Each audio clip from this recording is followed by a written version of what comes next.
Weiner, some of you might have remembered, was with us in Istanbul. And actually, it was Sally who introduced us, I think, many years ago.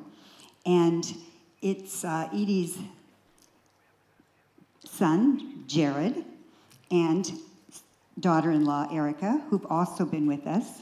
And I'm happy to say they've become part of our family because she believes in wellness as we do.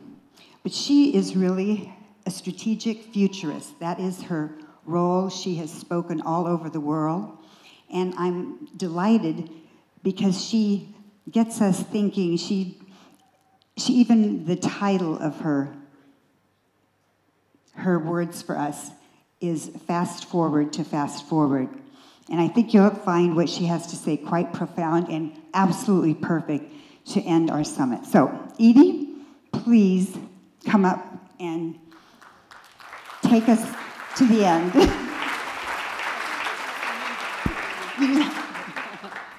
Thanks. I usually speak from a bar stool, but I've scribbled so many notes over the past 3 days that I need to put my notes down somewhere. So it's really so wonderful to be in a global conference where much of the message is just really working together and valuing each other for our differences, especially in a time when there's so much global conflict. We just hear it every night on the news, and I kind of feel like you do in terms of wellness and consciousness and even a Zen approach to that. My feeling is that before you have a conflict with someone, first walk a mile in their shoes. And that way, when you have the conflict, you'll be a mile away. And you'll have their shoes.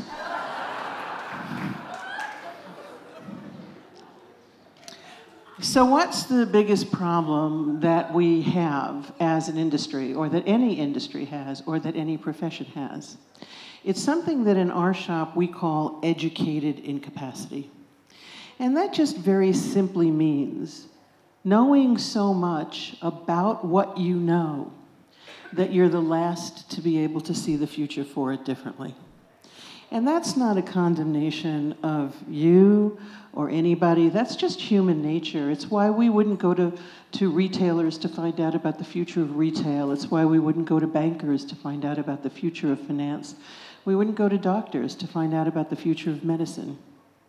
We just get so ingrained in what we know, and we learn more and more of it.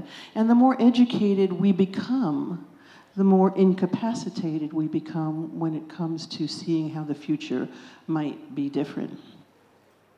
So I always say, and for those of you who've heard me speak before, I apologize, but there are so many in the audience who haven't. So you may hear me repeat a few things from 5 years ago, but then again, I'm getting up to that age where I have no clue what I said 5 years ago.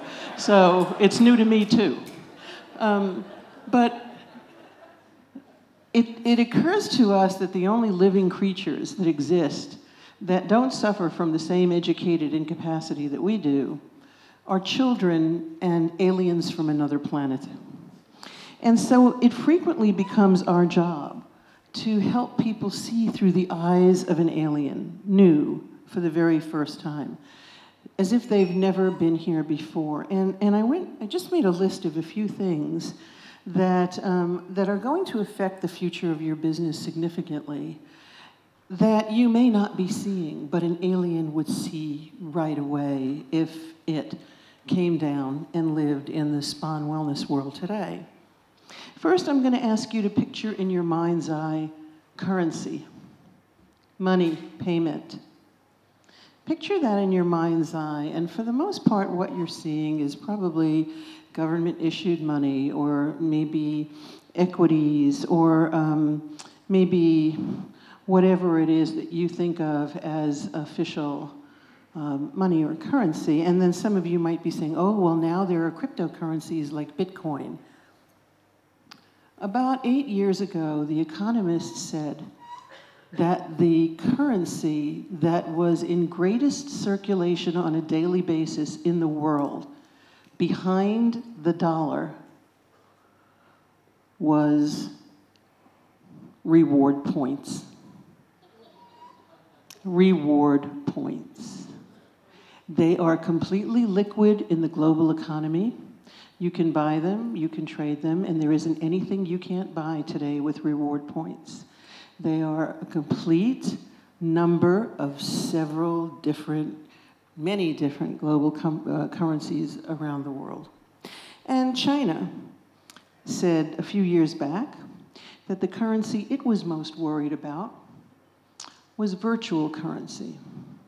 That currency, which is generated in and by virtual gaming environments, massive multiplayer games, virtual worlds, it's a big part of life for young people in China today. In fact, many of the sweatshops in China have evolved from what you may think of in your mind to young men who are virtually chained to computer gaming consoles, playing video games at the lowest levels until somebody somewhere in the world pays them to take over at a level that they want to begin playing.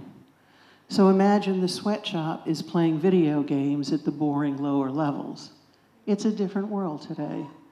But the rewards that you get in those games, the currencies that are generated, are becoming significant enough that they're spilling over into the above-ground economy. And those are virtual currencies, which are not the same thing as the cryptocurrencies that you're hearing with regard to Bitcoin, Litecoin, and so many others. But there are other kinds of currencies, too. Did you know that tweets are becoming currency? For younger people, if they use a product, if they like a product, they can tweet it, and they can get more of that product, or they get rewards for it. So you can actually be paid in tweets, and you can pay in tweets. So as we think about even how we're making our money, even how we are giving people rewards for using our services, our notion is outdated because the world is filled today with younger people who think that real money is funny money.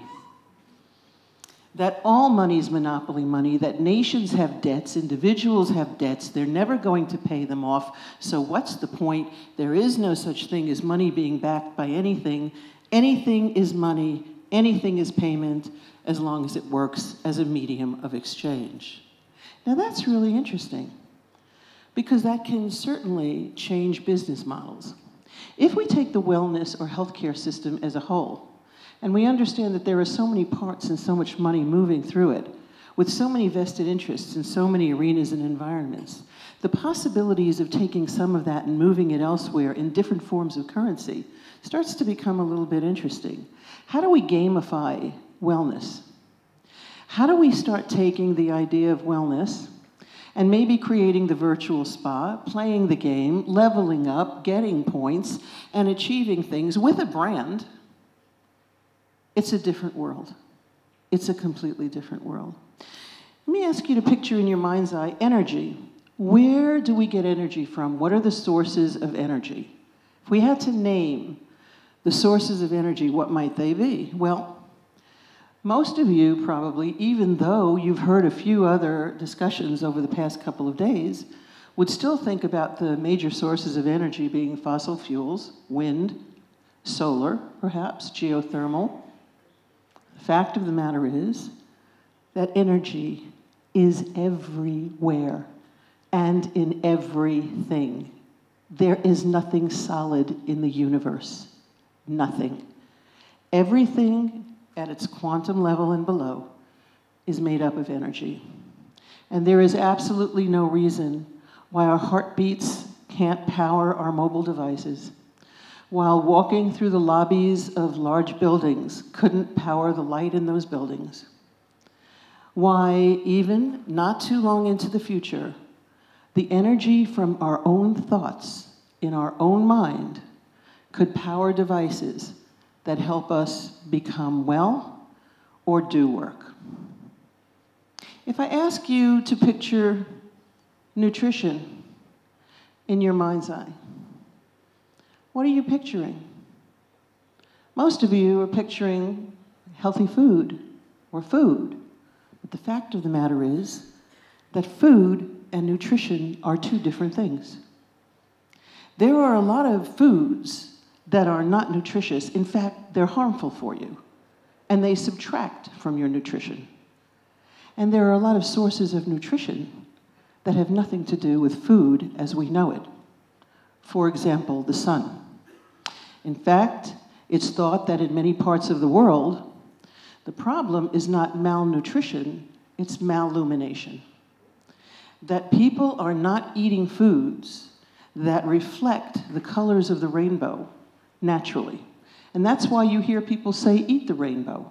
Because the closer your food is to the natural colors of the spectrum, the more you are gaining the conversion of the sun's energy into the nutrition for your body.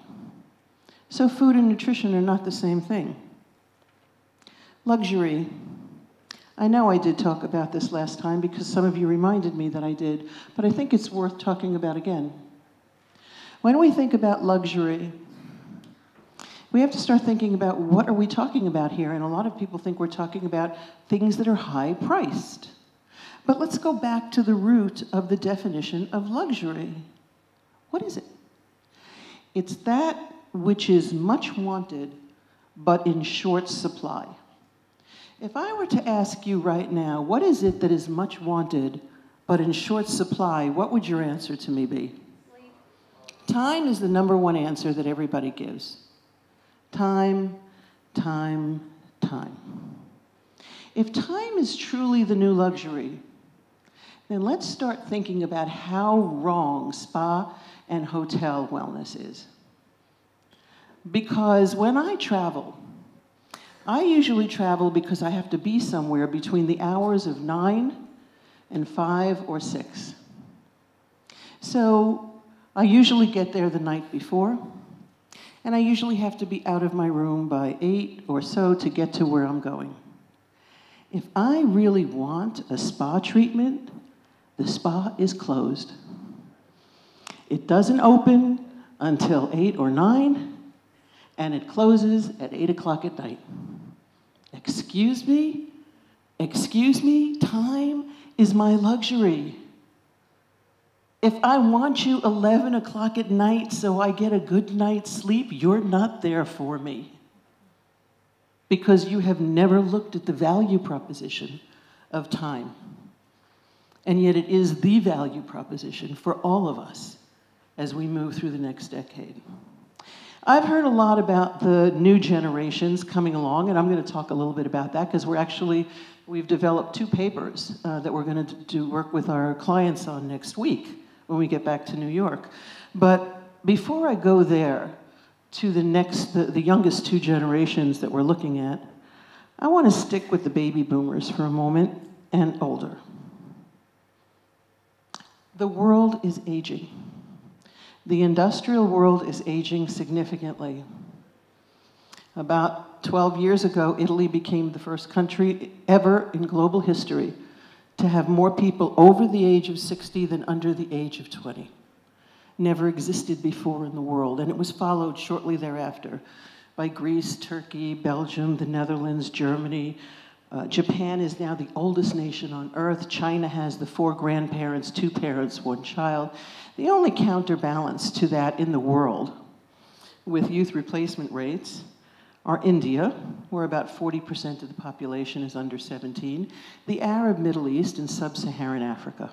And that's why the ratio in the world, as you heard earlier in the conference, is going to change over to Africa because the birth rates there are quite high. So here we have this whole population of people who are currently and over the next decade moving into the over 65 category. What do you know about them? Nothing. Absolutely nothing. Because our market research goes 18 to 24, 25 to 29, 30 to 34, 35 to 39, 40 to 45, 46 to 49, 50 to 55, 55 and over. And some will take you to 65, and then 65 and over.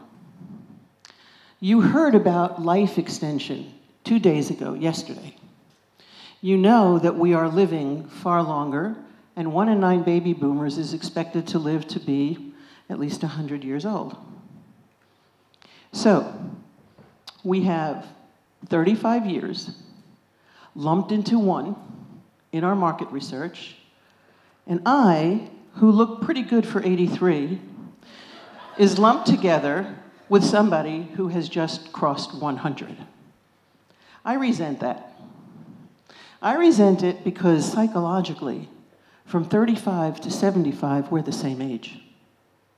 We've stopped aging in that time bracket. And we have a life cycle now that has never been represented on the earth ever before. Where from 35 to 75, mentally we're the same age. We lose a little hair, the market will take care of that. We lose a little sex function, the market will take care of that. There's elastic to take care of much of the rest. But basically, we're the same age. And yet, you don't know anything differently about that group than you do about somebody who's 95 years old. And you have said many times, that's your core audience. You have to actually switch your focus to pay attention to younger people. What focus? You don't even have your focus on your current market because you don't know anything about them. Because I can tell you that we don't see this as the golden years or the silver generation. This is diamonding. This is the compression of an entity over many years into a multifaceted entity with no two alike. That's what diamonds are. And that's what's happening to people. And we have millions and millions of them. Millions of them. And because of that long life and because of that long middle life, we don't stay the same. We are constantly transitioning. Constantly transitioning. You ask somebody today, where do you work? Well, currently I'm. Are you married? Well, currently I am. Do you have children? Well, currently I do. They're his. If we get divorced, he takes them back. I don't know if they'll stay with me. And some of you know I've told this story many times that I was talking to a group of retailers many years ago in Dallas, talking about how we have become wardrobes of people because we just don't know who we are anymore. Each of us, we don't know who we are anymore. I mean, you can open up any woman's closet today, and you will find a Victoria's Secret negligee hanging there with Timberland boots. And you can open any man's closet and find the same thing. So as wardrobes of people, each one of your customers is many customers. Each one is many customers. And you don't even understand that because you think that's one person. But you're not one person because on a Sunday, you may drive 20 miles to a street fair to save $10 on a tool. And Monday, you'll walk into Bergdorf Goodman's or some other place and spend 500% markup on a sweater. Yeah, that's schizophrenic. Socially, not clinically. So when we understand that we are different people ourselves, why do we think of our customers as one person? Because a customer that is price sensitive on Monday will blow the whole wad on a spa service on Wednesday. The same person. How do we know how to get to them when it's appropriate and they need it? And let's go to some of the younger generations. We don't name them really very well. You're going to hear about 7 different definitions of the millennial generation, when they were born and when until. And then behind them, we've been very innovative because we've had Gen X, so we named the next one Gen Y, so we named the next one Gen Z. Very innovative, very descriptive, really helps us understand what we are looking at. The millennials, somewhere born, I think, by many definitions, up until the year 2000, from the 80s to the year 2000, but everybody's got a different age break. The interesting thing to us about this population, aside from them as customers, is that we're moving into a world of what we call flipped generation leadership. For the first time ever on this planet, we are going to see major institutions run by people who are 20 years younger than the people they supervise. And we are completely unprepared to deal with that. Because their world is different, their expectations are different, their patience is different, their love of and use of technology is different. They are more collaborative, they do not believe in silos. They are a very different breed, and they do not have a lessened work ethic. They have a different work ethic. So one of the things you are going to have to do significantly in the spa world is start to deal with your educated incapacity in terms of this is how it was always done. We tried that once, it didn't work. I know better than you. I know more than you. What are you going to do when somebody is supervising you who has never heard of the Beatles? And then we have the generation following them that you will have to start paying attention to in 10 years as customers. And we have not called them Gen Z. We call them cybrids. And the reason we call them cybrids is because it's the first generation born on the planet Earth that is integrated, mind, body, and soul, with technology, where it is an integral part of everything they know, and they do, and they care about, and they respect, and they utilize. They are cybrids. They are part human and part technology that is changing very, very rapidly. And how that technology and that human will interact is only at its beginning, because 5 years from now and 10 years from now, it will be even more than you can imagine today.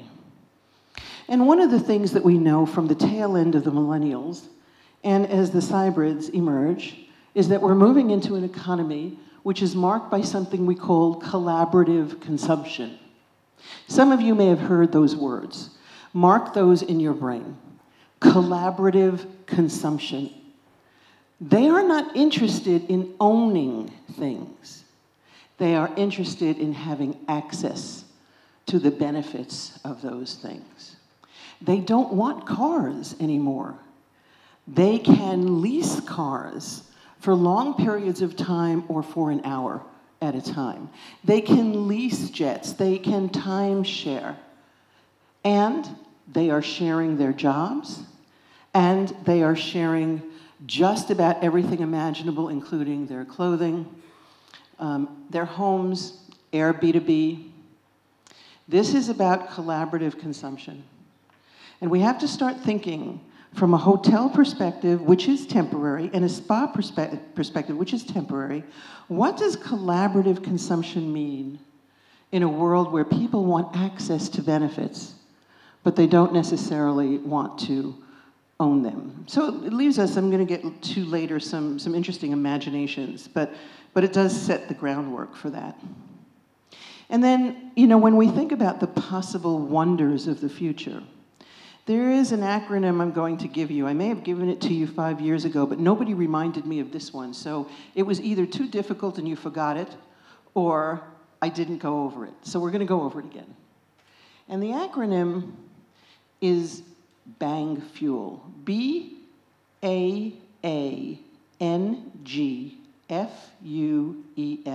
Now, it's important to put the second A in, because if you Google Bang Fuel without it, you are going to get to a lot of pornographic sites. But BAANGFUEL stands for bits, atoms, antimatter, neurons, genes, frequencies and vibrations, and ultra and infraspectral energy and light. These are going to profoundly change the future of healthcare, the future of wellness, the future of building design, because they are going to change materials, they are going to change the way that we affect the human body, they are going to affect energy, not by themselves, singularly, but in combination. What we will do with genetic and neural computing, what we will do with understanding light frequencies and sound frequencies and vibrations and their impacts on the living cell, what we will do in designing, I mean, you heard mention of graphene 2 days ago as being stronger than steel and more resilient than rubber and lightweight. The fact is that that has already been surpassed by other properties and other materials. So graphene is not the end of the road. Batteries that are a nanometer, and by the way, you've all heard of nanotechnology. Nano simply means billionths of. A nanometer is a billionth of a meter, which puts something at the molecular level. Imagine batteries that are the size of molecules, that can be embedded in anything, anywhere. Batteries. So when we think about the combinations of BAANGFUEL, we know that the world is going to profoundly change, and we're just seeing the beginning. We heard about disease and loneliness being a potential disease for the future. Well, that's interesting, but I wouldn't call it a disease. I would put it in one of the categories of what happens when you put a hyphen in that word, dis-ease. We are living increasingly in a world where we have not cured many diseases. We have put billions of dollars into them and have no cure. And where we are spending a lot of our money on dis-ease. That which doesn't kill us, but doesn't help us feel much alive either. And loneliness, I would put in there, but I would also include something we overlook frequently, and that's boredom. Boredom. We're more bored than our parents were. Our kids are more bored than we were.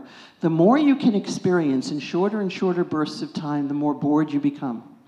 On a Saturday afternoon, we can watch Jurassic Park and see what's going on with all those dinosaurs, and after 2.5 hours, switch to Star Trek, see what's going on in all those years in the future, and our forebears could never even picture either of those worlds.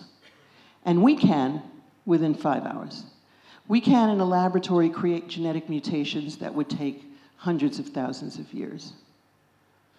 We've shrunken everything down in time. And because of that, boredom is a result. And boredom is no small thing. In fact, it's why young people turn to extreme sports, because they need something that is going to challenge them, something that is going to energize them. And when we think about spa, we don't think about extreme spa. We think about relaxing, boring spa. So what would be the version of extreme spa that would absolutely fascinate the young people of tomorrow who need the endorphins, who need the dopamines, but don't get them necessarily from things that are too slow? It's an interesting question. And then the last thing I'm going to touch on in terms of our need for alien eyes is that we can talk about this growing underclass of unemployed and underemployed young men throughout the world. And we can chuckle, maybe, when somebody tells us that it's these stupid young men. But I don't chuckle. I get really scared. Because as far as I'm concerned, next to climate change, the biggest challenge we have as a global society is what we are going to do with our young men. What are we going to do? As our young women become educated, as they begin to move up and take over, we leave behind so many young men who feel unequipped to deal with this world and who are not wanted in it according to the economy and according to their politicians. And politicians who keep touting This idea of you have to go to college, you have to be smart, otherwise you're not worth it. Well, that just proves to me once again why they are called politicians. The root of the word, poly, many, ticks, little animals that get under your skin and eat you. Slowly, they bite away at us and ruin the society that we could have if we valued the talents of everybody as opposed to just those who are academically gifted. So, how fast is the world changing? Many of you have heard of the butterfly effect. That if the butterfly flaps its wings in one part of the world, a hurricane can occur in another. That actually is a mistake. It was actually based on a seagull, and it was done with a weather model, but since seagulls were not considered as pretty as butterflies, the butterfly was substituted. But it's the same idea. And you think in your mind, that's impossible. How can a little thing flapping its wings in one part of the world create a hurricane somewhere else? Well, in Boston, on a university campus, a geeky young guy was jilted by his girlfriend, so he created a girl rating site, which, in several iterations later, brought down the government of Egypt.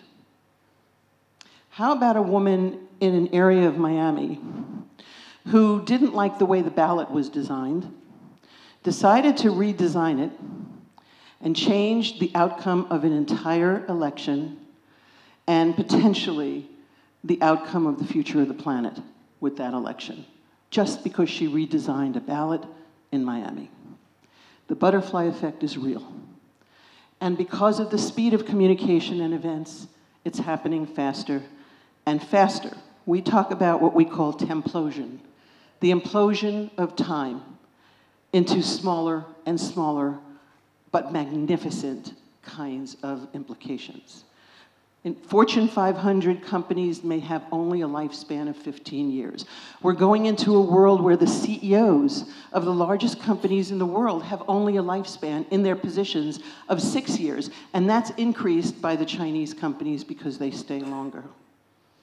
In a few years, the Arctic is going to become a shipping lane. What is that going to do geopolitically? We talk about 3D printing, and by the way, it's far more than printing a little sculpture or a chair. We have already printed body parts. We have already printed protein. In fact, we have created life. Humans have created life. And then we move to 4D printing, which is where time is the variable. So you can print something, and over time, it becomes something else. So that we can theoretically print something this small, and you can bring it home, and you can expose it to water or something else, and it can grow into a massage table. 3D printing and 4D printing are going to revolutionize everything. Flow. We talk about having to take a long time to learn a profession. And in the profession of spa, in the profession of hotel, sometimes it takes 10, 15, 20 years. And all those hours to learn what you do well, through transcranial direct stimulation, that can probably be taught in about 3 hours. 3 hours. Companies are grown by kids and sold for billions of dollars in 48 hours. In 48 hours. Quantum computing is growing exponentially faster. So I want to skip through a bunch of these other things and basically say, science is increasingly telling us that we are creatures of light, and light is our connection to the universe. That we are creatures of brain, and fMRI imaging is increasingly exposing us to more and more knowledge about ourselves. Happiness, sensory. Sensory, this is interesting. How many senses do we have? 5. Some people say, what? 6. What happened to the sense of height, the sense of time, the sense of speed, the sense of balance, the sense of direction, which some of us don't have, the kinetic senses, and this. The fact that when you combine any two or more senses in any one moment in time, you have a unique experience that can never again be replicated. We have been taught through educated incapacity that from a sensory perspective, you can only play a piano with 5 keys, when in fact, we can play 100 pianos simultaneously. And you being in the sensory business have so short-circuited yourselves and all the people related to you by believing that there are only 5 senses. And then when we think about gender, we saw some images of the brain yesterday, day before, and the fact of the matter is that every human being's brain is different, and the male brain and the female brain are quite distinctly different. And that's a conversation for another day, because I can talk for hours about that one. But the fact is that where you saw finance and sex in that human brain that was the male brain, you saw that they were lit up fairly close to each other. In the female brain, they are very much separated. Who do you want running your money? We know that in the brain, there may actually be centers that stimulate some people to be more religious than others. We are finding that there are brain operations that prime some of us to be more conservative and some of us more liberal. We know more about addiction. And by the way, through our educated incapacity, we think of addiction as being really negative. But the fact of the matter is that it just means that there's something that stimulates your system to want to have it more. Wouldn't you love it if people were addicted to spas? The fact is that there are people who are addicted to bird watching. There are people who are addicted to doing good deeds. And we're understanding addictions more and more. And marketing will be more about understanding those addictions, and you're going to hear more and more about neuromarketing, neurofinance, neuroeconomics. That's going to be something you'll be hearing more and more about. We're creatures of mind and spirit and soul, and we don't even know what those mean. Because the brain is the brain, but is not necessarily the mind. And the mind is not necessarily the spirit. And the spirit is not necessarily the soul. And in the spa business, and even in the hotel business, because you have promises, aspirations, you have dreams, you have desires, you have wants, you have needs. In both of those worlds, how do you attach to the spirit, to the mind, as well as to the brain? Because the brain's going to be an easy one. With neuromarketing, we're going to crack that one pretty soon. We're creatures of our genetic codes, which are being manipulated. And we are the believers in our own realities, which are different from everybody else. And we know that because even under hypnosis, 2 people can witness a crime or an accident, and they will give 2 different versions of what they saw, not because they're lying, but because they've been taught to see what they saw. And they'll report it differently. So let's imagine. Let's just end this. Fast forward into fast forward by doing a little imagining. Let's imagine together a world in which what Louis Schwarzenberg was proposing about light and nature, and what Andrew Gibson was proposing about imperceptible wellness. Suppose we saw a spa where we walk through an arc of light, and the frequencies are tuned like musical notes and coordinated with audio and fragrance frequencies, because, by the way, fragrance has frequencies. And we're coached to do our own chanting or mantra, because sounds inside of our body, coupled with sounds outside of our body, have profound effects on us. And we're never asked when we go into a spa to do that, to do anything on our own that emanates from inside. It's only what they're presenting from outside. And we walk through a series of natural wonders where time is altered. We heard Louis say that time can be altered. And we know how precious time is for us. So it slows down. And what we scheduled for a 1-hour experience becomes a 5-hour experience in our mind's eye. Because we've altered time, because we can do that. And we're not, and you know this is a pet peeve of mine, and this I did say 5 years ago in Istanbul, we're not asked to leave at the very end of the treatment when we are most comfortable and relaxed. When they say, okay, was that good? Wake up, get out. But instead, we are transported into a transition environment where we can pay whatever we want to stay there as long as we want, to come out whenever we want.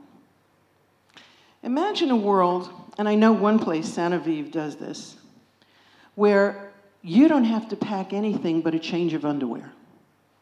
You go to the hotel, the destination spa, or the spa, you put on their clothes, which are organic or whatever, wear them for the whole time you're there, and you don't have to bring a suitcase. How nice is that? I see a lot of heads nodding.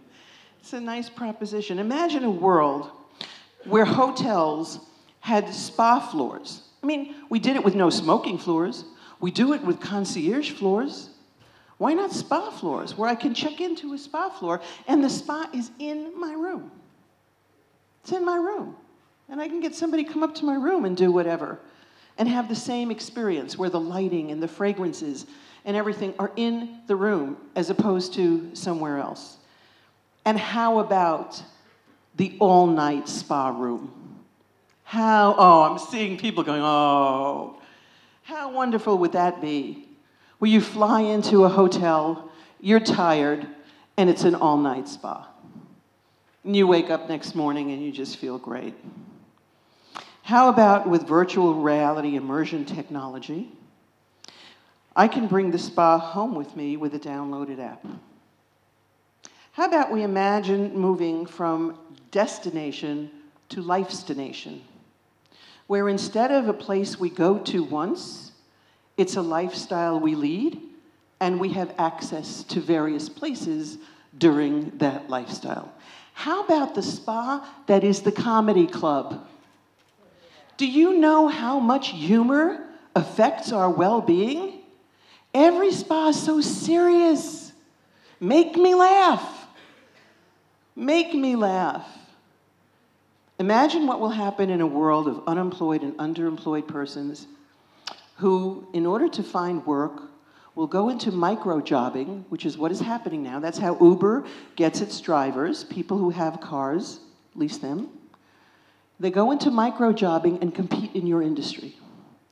They each take a piece of what you do, so that you're now embedded in plant and investment, and people can do what you do on a dime. On a dime. Imagine a world in which fears of swine flu and Ebola and terrorism lead people to not want to go to a strange place or go where other people may be touching things or they could be exposed to something. How do you bring that home to those people? In the end, it goes back to what Richard Weissman just said before I got up. There's no one model. There are many models. And I know I have no time left, so I want to leave you with this. There are self-defeating and self-fulfilling prophecies. The self-defeating prophecy is typified by George Orwell when he wrote 1984. He saw a world that he did not like. So he wrote a book, a movie was made, everybody was exposed to this, and 1984 didn't happen because he saw the future and he was probably right. But because he saw it and he was right, and he exposed it, it didn't happen. And that's called a self-defeating prophecy. I'm more interested in the self-fulfilling prophecies. Those are the ones where you see a future and it may not be right. But because of your passion and your vision, you make it so. And I use Bill Gates to typify that, because Bill Gates came along at a time when everything was anti-monopoly. We were breaking up the telephone companies, breaking up the transportation companies, breaking up the energy companies, breaking up the airlines, and he created a monopoly platform. Bill Gates came along at a time when the young talent was moving to Silicon Valley to get away from IBM because they didn't want to be worked 24/7. They wanted a wonderful lifestyle with lifestyle balance. Bill Gates worked them 24/7 for 3 straight years so they could get their options, and they loved it. Bill Gates came along at a time when we were competing, the United States was competing with Japan on quality, and he basically said, I don't care if it works. The customer will tell us, and then we'll fix it. He was against trend in everything that he did, but he had a vision, and he had a passion for that vision, and he made it happen. And so I want to leave you today with just this basic idea, that you are not your industry, and your industry is not you. You're all here together so that you can learn. You can learn what is going on, what's working, what's not working. And that's why you come together. But what you should leave with is the idea or ideas that will make you different from each other. Thank you.